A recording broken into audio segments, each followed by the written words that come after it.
为什么《枪炮、病菌与钢铁》出版多年后，依然不断引发新的思考？为什么过去13000年的发展差异还能解释当今世界的格局？为什么有些文明崛起并主宰世界，而另一些却停滞不前，甚至走向衰落？这本书的后记部分，从古代文明的崛起，一直延伸到现代社会的竞争与差距，重新审视作者的核心思想，并探讨他在现代社会的4个惊人延伸。从新西兰的毛色土豆战争，到为什么是欧洲而不是中国的永恒之问，再到商业世界的竞争与创新，以及当今世界的贫富差距。今天我们继续读《枪炮、病菌与钢铁》这本书。今天的读书章节中有以上问题的答案。今天我们读到的是这本书的核心思想与延伸这个部分。想听更多的内容，可以订阅我的 YouTube 频道。读完这本书之后，我还会就解读中国文化这个专题去分享更多相关的书籍，我们共同查杀掉自己头脑中的中国文化病毒，在个体精神层面做到文化出埃及，早日跃迁到现代文明的状态。让我们开始吧。附录2003后记：枪炮、病菌与钢铁今日谈。枪炮、病菌与钢铁的核心思想与延伸。枪炮、病菌与钢铁一书探讨了过去13000年里不同大陆上复杂人类社会崛起方式差异的原因。该书于1996年完稿，1997年出版。此后，我主要投身于其他项目，尤其是撰写下一本关于社会崩溃的书。7年的时间间隔和关注点的转移，让我与这本书的创作拉开了距离。回过头来看，这本书怎么样？出版后又有什么新的进展？改变或拓展了书中的结论？在我这显然带有偏见的视角来看，本书的核心思想依然成立。出版后最有趣的发展在于将书中的故事延伸到了现代世界和近代历史的4个方面。我的主要结论是，不同社会在不同大陆获得了不同发展，原因在于道路环境差异，而非人类生物差异。先进技术、中央集权的政治组织和其他复杂社会特征，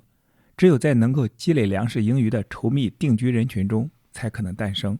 这类人群依赖于约公元前8500年出现的农业作为粮食来源。然而，对农业崛起至关重要的可驯化野生动植物物种，在各个大陆的分布却极不均衡。最有价值的可驯化野生物种只集中在全球9个狭窄的区域，这些地区也因此成为最早的农业发源地。这些地方的原住民因此获得了发展枪炮、病菌与钢铁的先机。他们的语言和基因连同其牲畜、作物技术和书写体系，主宰了古代和现代世界。新发现丰富了理解，但没有改变主线。过去6-7年间，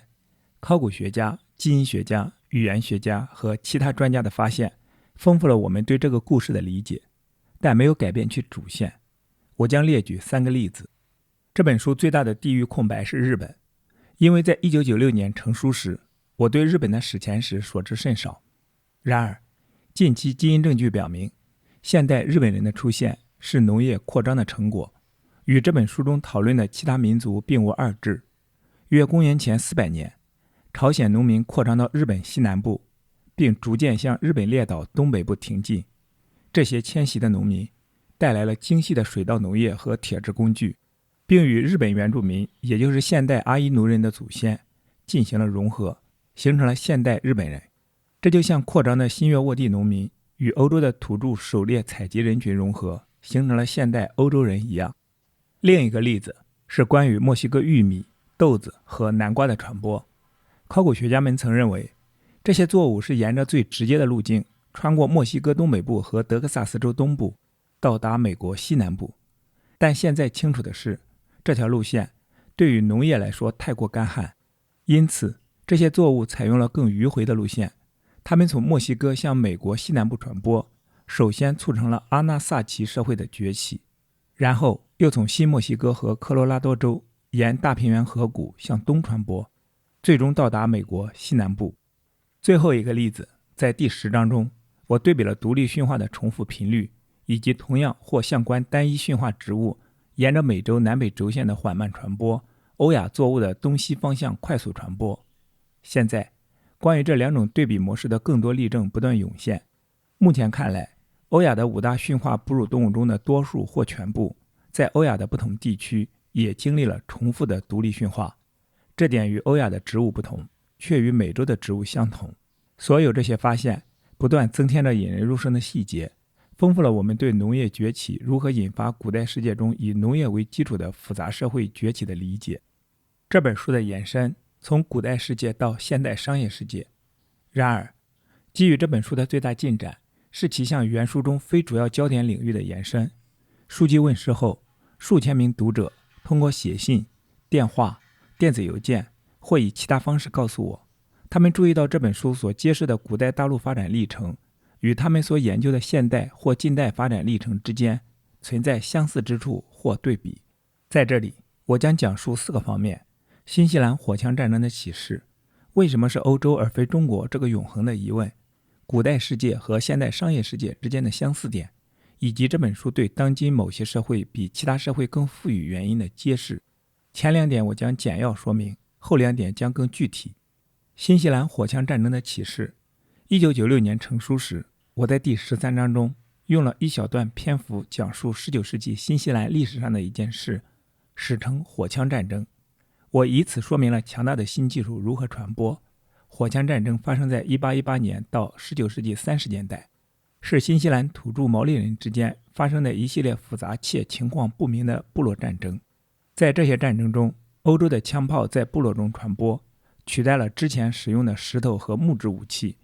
此后出版的2本书增加了我们对新西兰历史那段混乱时期的了解，将其置于更广阔的历史背景中，使得他对这本书的启示更为清晰。19世纪早期，欧洲商人、传教士和捕鲸人前往新西兰，这片土地已经被伯利尼西亚的农民和毛利渔民占据了600多年。第一批欧洲来客都聚集在新西兰的北端，因此居住在那里的北方毛利部落最早接触到欧洲人并获得了火枪，这让他们在对抗尚未获得火枪的其他部落时拥有了军事上的优势。他们利用这种优势与周边的宿敌部落清算恩怨，但他们还将火枪用于一种新型战事，长距离袭击几百英里以外的毛利人，以消灭竞争对手，获取奴隶和地位。在发动长距离袭击时，与欧洲火枪至少同等重要的是欧洲人带来的土豆。土豆最早源自南美洲，相比传统以番薯为主的毛利农业，土豆的每英亩或人均产量要高出许多。之前限制毛利人发动长距离袭击的主要原因在于需要解决给养长期离家的战士以及喂养留守家园的妇孺之间的矛盾，后者可是指望着壮劳力留下来种植番薯。土豆的出现解决了这个瓶颈，因此火枪战争另一个更平实的名字应该是土豆战争。无论是称其为火枪战争还是土豆战争，其破坏性都令人震惊。大约有1/4的土著毛利人在战争中丧生。当拥有众多火枪和土豆的部落攻打稀缺或没有这2样东西的部落时，死伤最为惨烈。在那些不是第一批获得火枪和土豆的部落中，有些在得到这些东西之前就几乎被全灭，而另一些则下定决心要得到它们，并因此修复了之前的军事平衡。这些战争中还有一个小插曲，就是在第2章中所描述的毛利人对莫里奥利人的征服和屠杀。火枪土豆战争揭示了过去1万年间的主要历史进程。拥有枪炮、病菌和钢铁，或拥有较早技术和军事优势的人类群体，以牺牲其他群体为代价进行扩张，直到后者被取代，或者大家都开始分享这些新优势。近代历史提供了无数欧洲人扩张其他大陆的例子。在许多地区，当地人因为没有机会获得枪炮，在欧洲人面前丧失了生命或自由。然而，日本成功获得了枪炮，确切地说是重新获得，保卫了国家独立，并在之后不到50年的时间里使用起新枪炮，打败了欧洲列强，也就是1904年到1905年的日俄战争。北美大平原印第安人、南美阿劳干印第安人、新西兰毛利人和埃塞俄比亚人获得了枪炮，并在相当长的时间里用它们来阻挡欧洲人的入侵，尽管最终未能逃脱战败的命运。今天，第3世界国家正竭尽所能地追赶第一世界，通过掌握发达国家的技术和农业优势。这种技术和农业的传播，归根结底来自人类群体之间的竞争，势必在过去1万年间，在无数年代和无数地方发生过。从这个角度来看，新西兰的火枪土豆战争并没有非比寻常之处。虽然这些战争纯属发生在新西兰的地区事件，但其意义却是国际化的。他们提供了一个发生在特定时空内的清晰案例，是众多类似地区事件的缩影。在火枪和土豆被引进新西兰北部后的20年里，它们传播到了900英里之外的新西兰南部。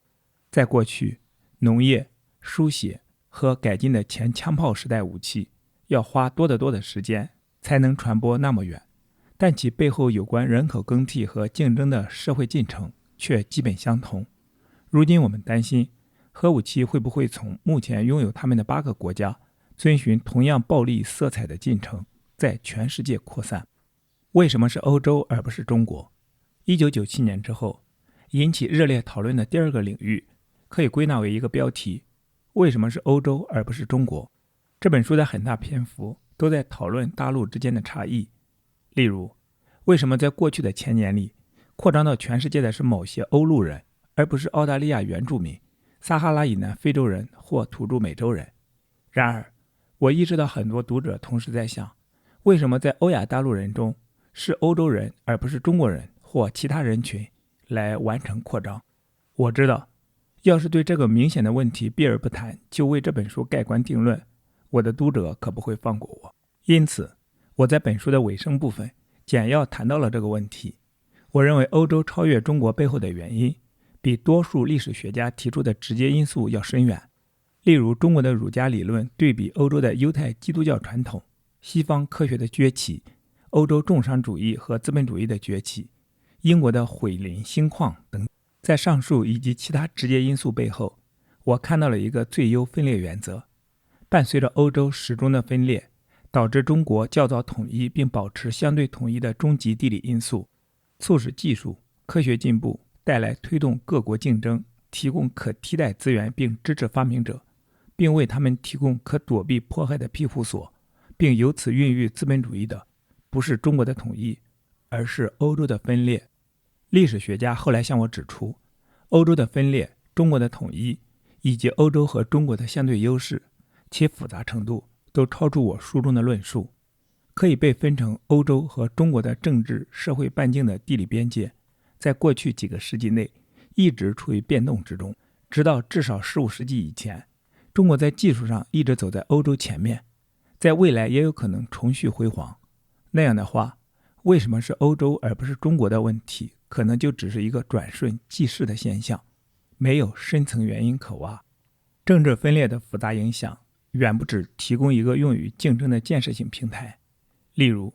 竞争有可能是建设性的，也有可能是破坏性的。想想1战和2战，分裂本身是个多层面而非单一的概念，其对创新的影响力依赖于自由等要素。这样，创意和人员才能在各个碎片之间跨界流动，不管这些碎片是独一无二的，还是彼此的克隆。至于分裂是否最优，也随使用的最优衡量尺度而异。对于技术创新最优的政治分裂程度，也许就经济生产力、政治稳定或人类福祉而言，并非最优。我感觉大部分社会科学家仍然喜欢用直接原因来解释欧洲历史和中国历史的不同道路。例如，杰克·戈德斯通在最近一篇深思熟虑的文章中强调了欧洲，尤其是英国引擎科学的重要性，也就是将科学应用于发展机器和引擎。戈德斯通写道，所有的前工业化经济体都曾经在能源问题上面临2大障碍。对于任何前工业化经济体而言，机械能源的总量局限于水流、能够喂养的动物或人口，还有能捕捉到的风力。在任何固定地区，这个量都是严格受限的。第一个从化石燃料的能源中提取有用功的经济体或军事政治体，其所获得的优势怎么强调都不过分。视蒸汽在纺织、水陆陆路交通、制砖、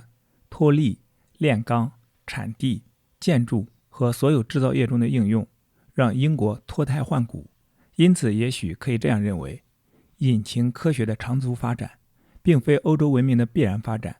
而是在17到18世纪的英国碰巧出现的特定而偶然的际遇所带来的幸运结果。如果此番推理正确的话，那么对深层地理或经济原因的探究就没有必要了。持反对意见的少数派，其观点类似我在这本书的尾声部分所表达的那样。对此，梁景文做过具体的论述。欧洲和中国在生态和地理上的差异，有助于解释科学在这两地截然不同的命运。首先，欧洲的降雨农业不需要国家的存在，而国家在大部分时间也远离地方团体。当欧洲的农业革命带来持续的农产品富裕时，相对自治的乡镇伴随着大学等城市机构应运而生，比中世纪晚期出现的中央集权国家更早诞生。中国的灌溉和治水农业恰恰相反，它从一开始就助推了那些位于主要河谷地带国家的扩张野心，而乡镇及其机构则从没有达到欧洲那种地方自治的程度。其次，中国的地理情况和欧洲不同，不适合独立国家的长期存在，因此中国地理造就了广袤地域内最终的征服和统一，并能在帝王统治下维持长期的相对稳定。由此带来的国家体制压制了现代科学出现所必须的大多数条件。上述解释当然是过分简化了的，不过这种讲述有一个好处，就是它避免了在解释原因时常常出现的绕圈子。往往圈子在欧洲和中国之间的社会或文化差异层面停滞不前，绕来绕去。这样的解释也往往会面临一个深入的问题：为什么欧洲和中国在社会或文化要素方面如此不同？这个答案归根结底是在地理和生态方面。不过说到这里也就触底了。要回答为什么是欧洲而非中国这个问题，历史学家们还面临着调和这些不同思路的挑战。答案也许对如何最好地治理当今中国和欧洲有着重要的影响。例如，从梁和我的角度来看，中国在20世纪60、70年代的文革导致全世界最大国家的教学体系在少数领导人的错误指令下被迫关闭5年之久。如果中国不在其政治体制中引入更多的权力下放，这也许并非一次性的越轨事件，而有可能在未来再度重演。在这里加一句，现在我们已经身在其中了。好，继续回到这本书。反过来说，向政治和经济一体化冲刺的今日欧洲，必须审慎考虑如何避免瓦解其延续5个世纪的辉煌背后的基本成因。这本书的第3点延伸，古代世界与现代商业世界的相似点。这本书的思想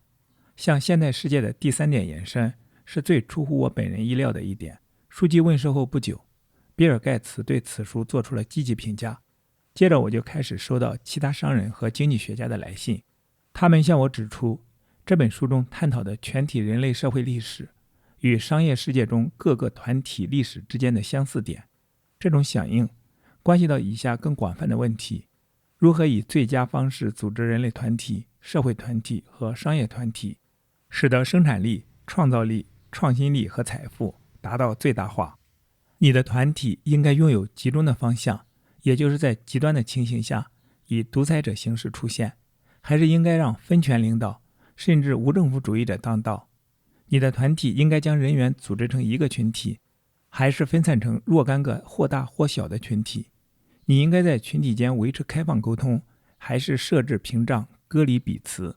你应该对外建立保护性关税，还是让生意沐浴在自由竞争的洗礼？这些问题出现在多种类型团体的不同层面，它们也适用于整个国家的组织。还记得关于政府的最佳形式到底应该是仁慈独裁者、联邦制，还是无政府自由状态的永恒争论吗？同样的问题也出现在同一行业内不同公司的组织上。我们如何解释微软近来的巨大成功，而曾经成功的 IBM 在面临落后时大刀阔斧地改变组织形式，从而改善了局面？我们如何解释不同工业带来的不同成功？我在波士顿的孩提时代，128号公路是波士顿周围的工业带，也是领导世界科学创造与想象的地带。但是128号公路后来没落了，硅谷成了当今的创新中心。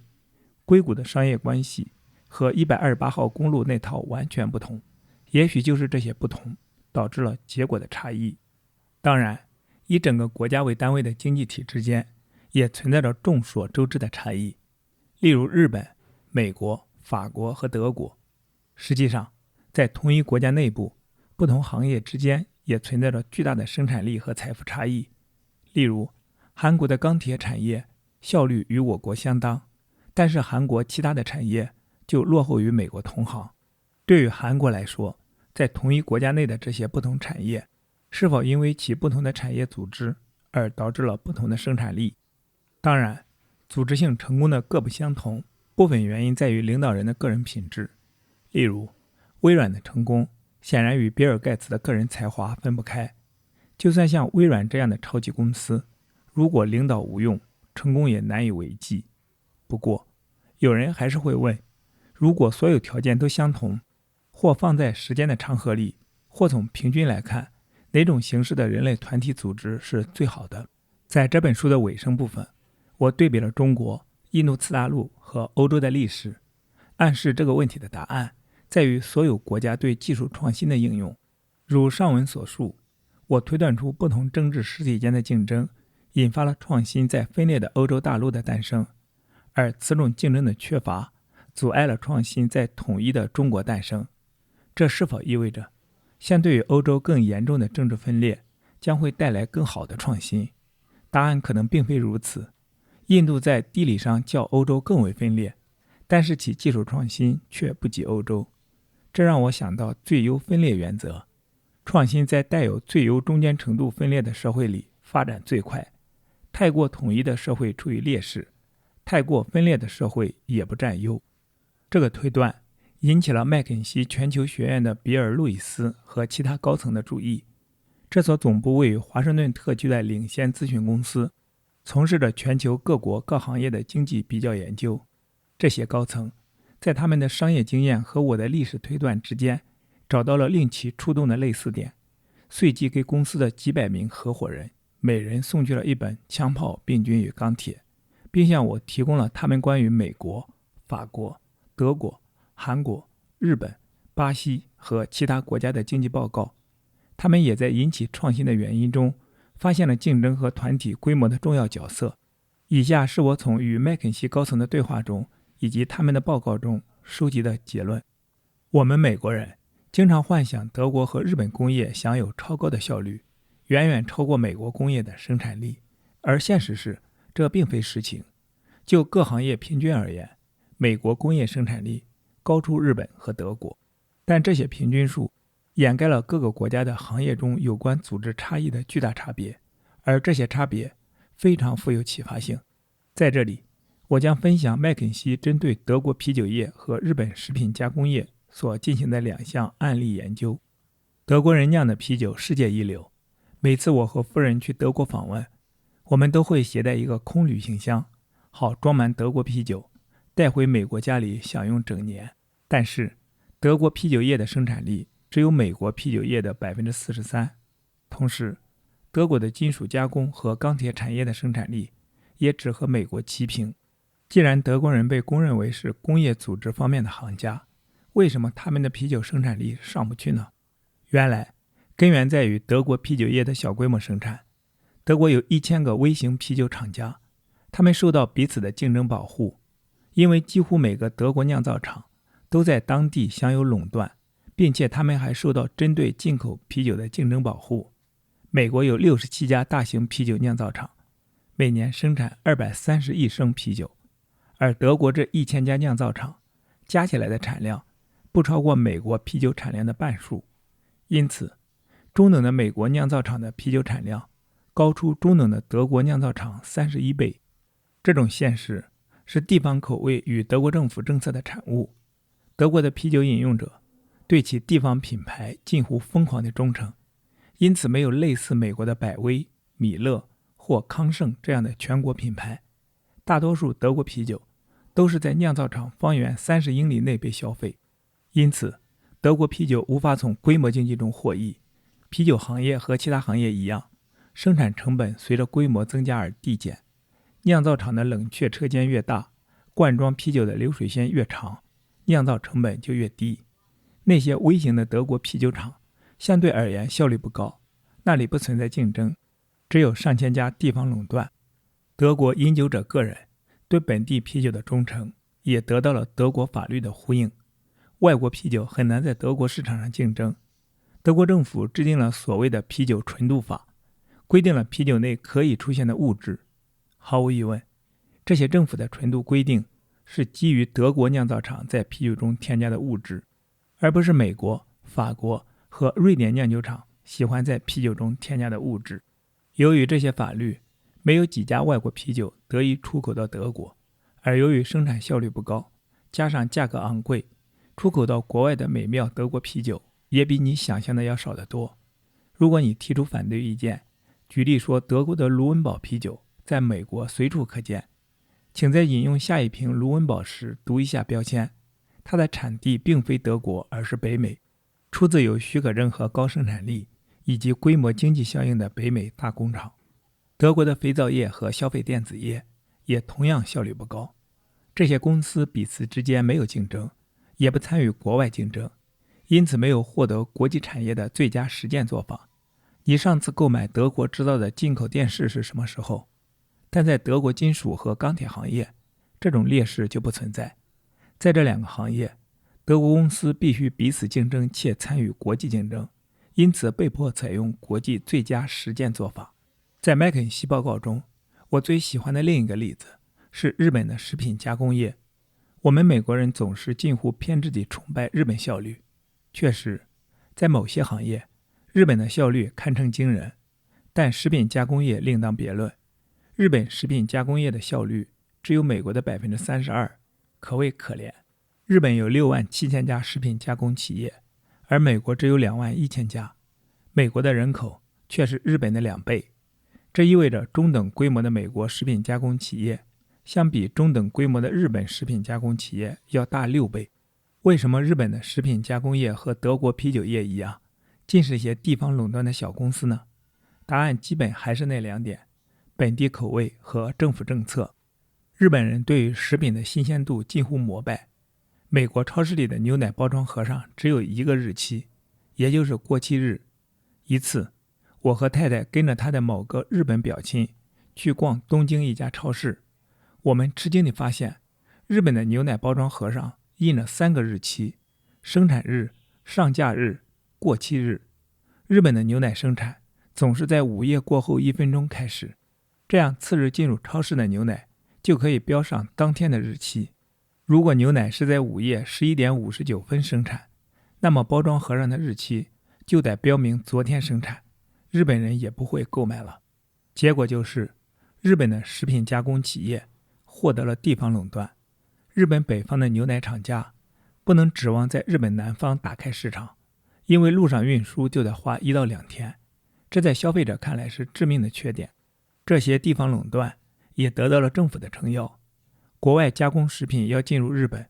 必须经过为期10天的检疫。这条和其他限制措施为国外食品进口设置了关卡。想想看，连1天前生产的食品都要嫌弃的日本消费者，对10天前生产的食品该会是什么态度？因此，日本的食品加工企业既不面临国内竞争，也不面临国外竞争，也不学习国际食品生产的最佳方法。结果之一就是，日本的食品价格高昂，最好的牛肉卖200美元一磅，鸡肉卖25美元一磅。而日本有些产业的组织方式却和食品加工业完全不同。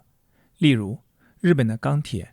金属、汽车、汽车零部件、照相机和电子消费品企业都是竞争异常的激烈，生产力也高于美国同行。但日本的肥皂、啤酒和计算机行业就类似食品加工业，不处于竞争状态，也不采用最佳实践，因而生产力较美国的对应产业来得低。如果你在家里环顾一周，你可能会发现，电视机和照相机是日本货，汽车可能也是，但是电脑和肥皂却不是。最后，让我们用这些经验教训来比较美国国内的不同工业带或商业圈。自从这本书问世后，我花了相当多的时间与来自硅谷以及128号公路的人交谈。他们告诉我，这两个工业带的公司在精气神方面大为不同。硅谷有很多彼此激烈竞争的公司，不过他们之间也存在广泛的协作，想法、人员和信息在公司间自由流动。而128号公路的商业圈则恰恰相反，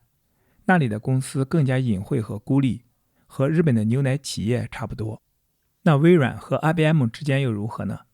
自从这本书出版后，我结交了微软的朋友，也了解了一些该公司在组织形态上的独特之处。微软有众多业务单元，每个单元大约有5到10人，各单元之间沟通自由，而这些单元的管理并非微观管理，每个单元都有追寻各自想法的充分自由。这种不同寻常的组织形态，实际上是把组织分解为众多相互竞争的半独立单元，这与 IBM 的组织形态截然相反。IBM 直到几年前还维持着更为孤立的内部结构，结果丧失了竞争力。之后 IBM 启用了新的首席执行官，雷厉风行地进行变革。现在 IBM 的组织形态甚至比微软还微软，据说创新能力也因此得到了提升。所有这些表明，我们或许可以提炼出关于团体组织的通用原则。如果你的目标是创新和竞争力，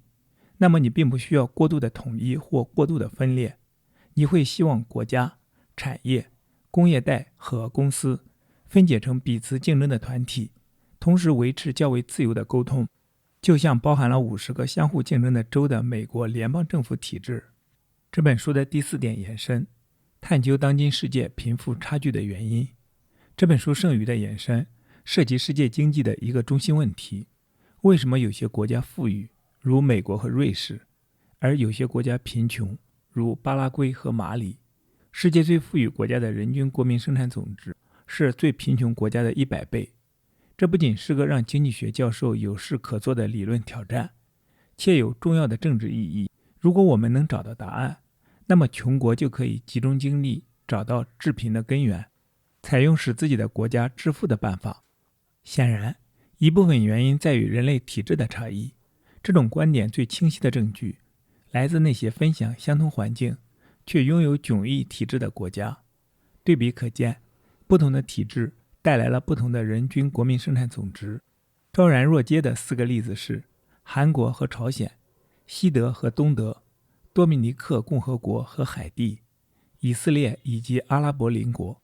细数这几对国家中前者的致富原因，人们往往想到好体制中的高效法治、契约精神、私人财产权的保护、廉洁、低暗杀率、贸易和资本流动的开放、投资激励等。毋庸置疑，良好的体制确实是国家间富裕程度不同的部分原因。